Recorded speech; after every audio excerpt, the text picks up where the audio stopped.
a través de Roku TV en Victoria 840. Ya son las 10:07 de la mañana y la veo por ahí. Estoy hablando de la licenciada Jennifer Suárez, a quien le doy los buenos días, licenciada. Saludos. Saludos, buenos días, Linda, ¿cómo estás? ¿Todo bien y usted cómo está? Espectacular. Qué bueno que esté con nosotros. Hoy la segunda parte del tema del Correcto. cortisol, así que dele por ahí como que un resumen para aquellos que quizás no pudieron sintonizar la semana pasada. Claro que sí, mis amores. Espero que toditos estén bien. En la semana pasada estuvimos hablando, ¿verdad?, de lo que era el cortisol y cuál es esa relación que el cortisol tiene con nuestro cuerpo y que siempre lo hemos visto, como decimos en Puerto Rico, como el cuco. Y realmente, pues, sí no debemos preocuparnos, pero sí debemos ocuparnos por cómo nosotros manejamos nuestro estrés, porque el cortisol es la hormona del estrés. Y el cortisol es secretada por nuestras glándulas adrenales, que son unas glándulas que se encuentran en la parte de arribita de nuestros riñones, pero ellas se secretan en nuestro cuerpo por una comunicación que se da directamente desde el estresor al hipotálamo, a la hipófisis y a las glándulas adrenales. Así que cuando ese cortisol se secreta en nuestro cuerpo es para avisarnos que algo está sucediendo.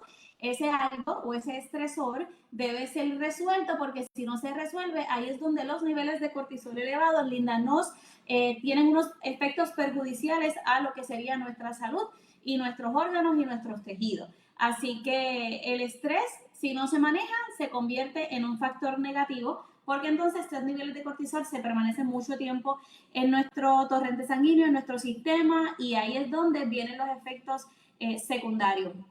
Una de las preguntas que nos hicieron el jueves pasado fue que si el estrés puede impactar en lo que es nuestra alimentación, y entonces para darle, ¿verdad?, ese seguimiento de lo que habíamos hablado la semana anterior, sí tenemos nuestra conducta alimentaria, y nuestra conducta alimentaria o la manera en que nosotros comemos tiene un nombre, y eso se llama la regulación homeostática de la conducta alimentaria. ¿Y por qué es importante? Porque todo lo que es nuestra conducta de alimentación va a contar, Linda, con dos sistemas. ¿Está bien?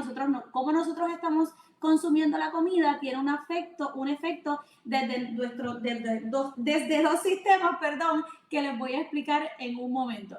El hipotálamo, ¿verdad? Ya recuerden que habíamos hablado que el hipotálamo envía la señal a nuestra hipófisis cuando estamos en presencia de algún estrés, y aumenta los niveles de cortisol luego que esa hipófisis envíe a las glándulas adrenales. No quiero que se olvide de eso, porque eso es un efecto dominó, ¿está bien? Así que cuando llega el estrés a mi vida, nosotros en nuestro hipotálamo, que está ubicado en nuestro cerebro, ahí es donde vamos a integrar 4 núcleos, y esos 4 núcleos impactan la manera en que nosotros presentamos una conducta a la hora de comer. ¿Por qué? Porque tenemos el núcleo ventromedial. Miren la importancia de este núcleo. Cuando hay una lesión en este núcleo, hay un aumento en el apetito y en la obesidad. Cuando está el área hipotalámica lateral, que una lesión puede producir una disminución de apetito y una pérdida de peso. El núcleo paraventricular es el encargado de recibir de los otros núcleos cerebrales la información referente a nuestra ingesta. Y el núcleo arcuato se encuentran las principales neuronas secretoras de péptidos reguladores del apetito. Así que nuestra manera en que nosotros nos alimentamos no es simplemente que yo subí de peso porque como mucho, no hago ejercicio, o bajé de peso porque simplemente se me fue el apetito. Hay una red de conexión en nuestro sistema, y estos son nuestros 4 núcleos que se encuentran en nuestro hipotálamo, que controlan la manera en que nosotros comemos. ¿Qué sucede? Que cuando hay estrés, ¿dónde es que comienza ese mensaje? En el hipotálamo, y del hipotálamo a la hipófisis, y de la hipófisis a las glándulas adrenales. Así que nosotros, ¿de dónde recibimos información? ¿De dónde nuestro cerebro está recibiendo la información? No sé si has escuchado el eje intestino-cerebro, Linda, que sé que se ha hablado mucho, y nosotros recibimos información. Mira, es que el cuerpo es maravilloso y Dios es perfecto en lo que hace. Nosotros vamos a recibir información desde nuestro intestino, ¿ok? Ahí vamos a encontrar con las hormonas intestinales, se va a encontrar insulina, GLP-1, grelina, hay nutrientes, hay una distensión mecánica y están el balance de electrolitos. Así que toda esta información que llega y que se encuentra en nuestro intestino va a enviar una información también directa a nuestro cerebro.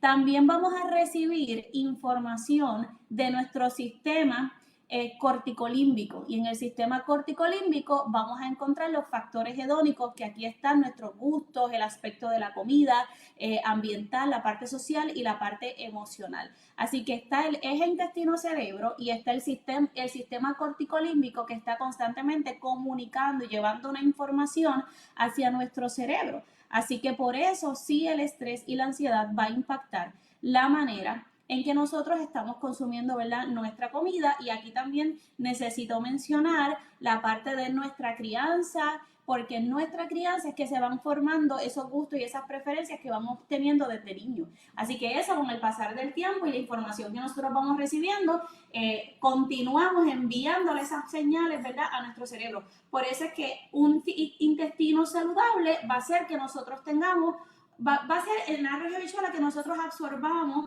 que la parte mecánica de la comida se vaya a dar con excelencia, y entonces todo lo que llegue a nuestro intestino y que el cuerpo lo haya absorbido, eso es lo que nosotros, ¿verdad?, vamos a utilizar. Por eso es que un ambiente saludable en nuestro intestino va a comunicar un mensaje saludable, ¿verdad?, a nuestro cerebro, y además pues todos nuestros gustos y preferencias. No voy a mencionar todos los nombres científicos, pero quería, ¿verdad?, que tuvieran ese conocimiento, para que no es simplemente, ay, hoy tengo un antojito de dulce, hoy tengo un antojito de una fritura. Mire, vamos a evaluar en nuestra conducta qué es lo que está sucediendo, cómo está nuestra parte emocional, cómo está nuestra salud mental, porque todo esto impacta también nuestro manejo del estrés. Y hoy, Linda, yo quiero compartir con ustedes y con todos los todo nuestro público, con todos nuestros radioescuchas y los que están conectaditos por Facebook.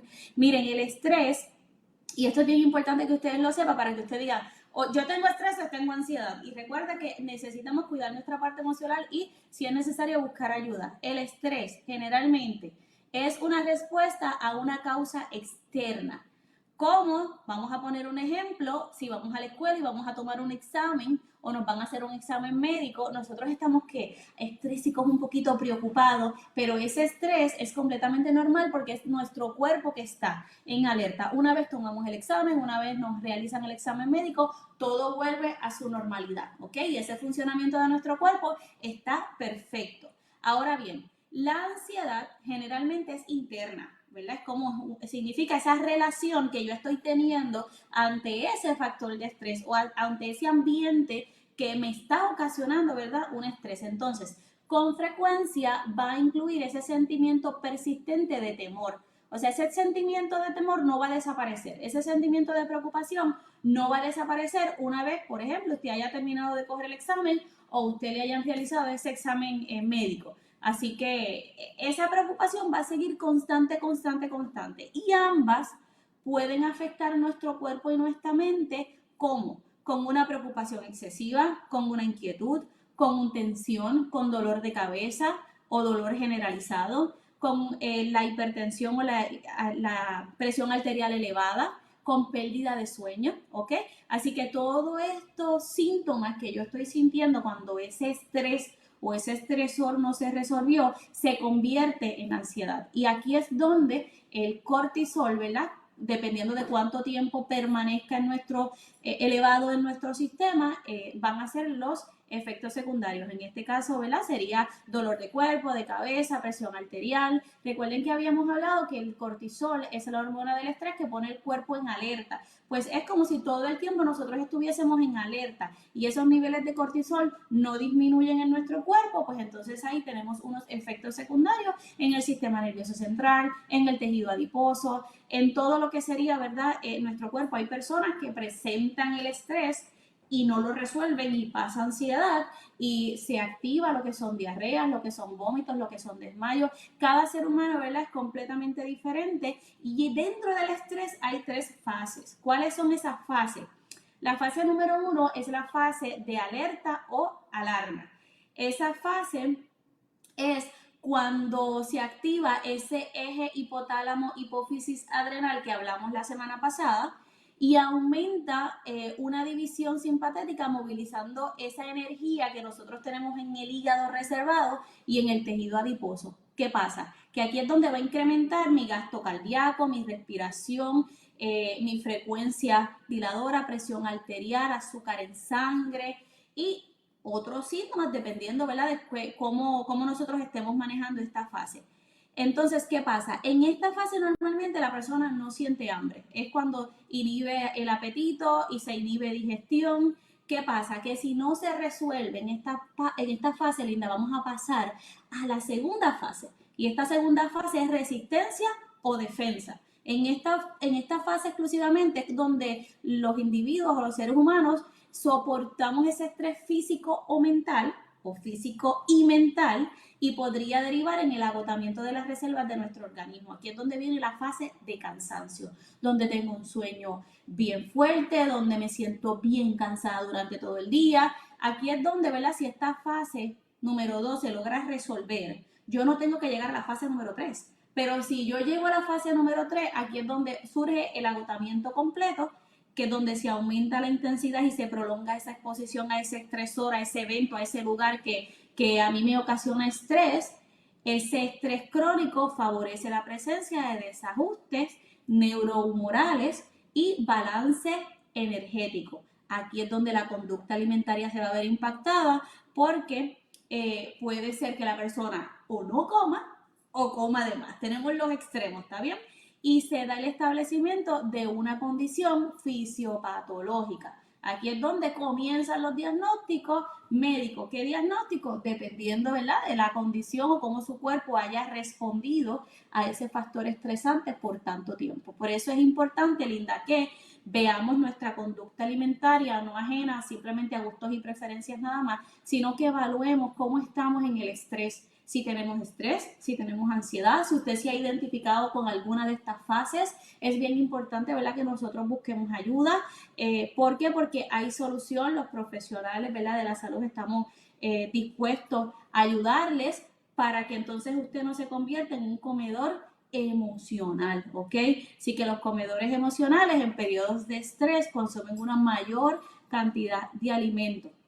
¿Esto por qué? Porque nosotros tenemos un sistema dopamínico. ¿Cómo es ese sistema dopamínico? Es nuestro sistema de recompensa cerebral. Entonces, hablando de la comida, si esa comida me favorece, me produce alguna relajación, y normalmente esto está presente en comidas lindas que no son saludables, como dulce, fritura, grasa saturada, entonces como en exceso ese alimento, para que entonces entre el sistema dopamínico, que es el sistema de la relajación, de recompensa, de la motivación, del refuerzo. Me siento bien, pues ya pasó. Entonces ya me volví en una comedora o en un comedor emocional, ¿ok?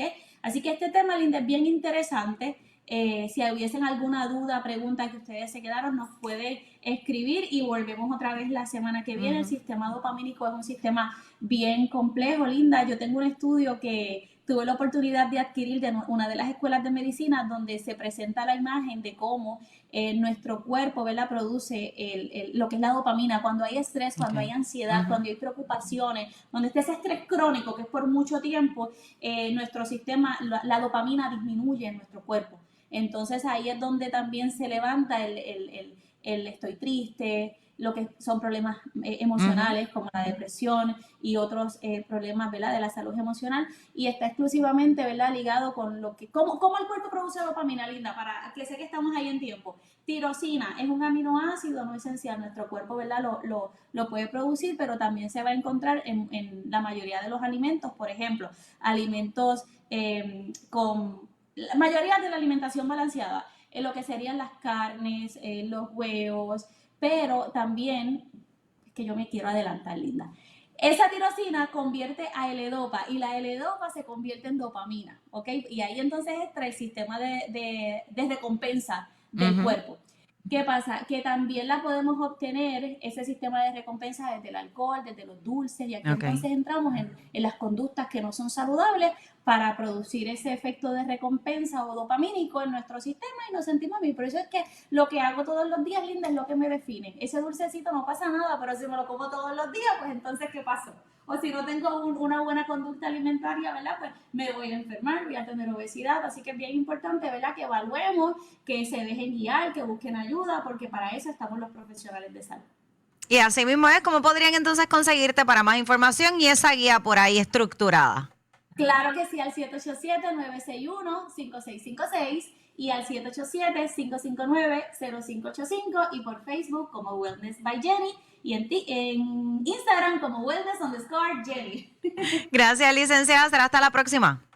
Bendiciones. Igual a ustedes, ahí escucharon a la licenciada Jennifer Suárez con su segmento Nutrición y Bienestar. Tenemos que hacer una pausa, 10 con 23 minutos, y regresamos en breve con más de Ponte al Día.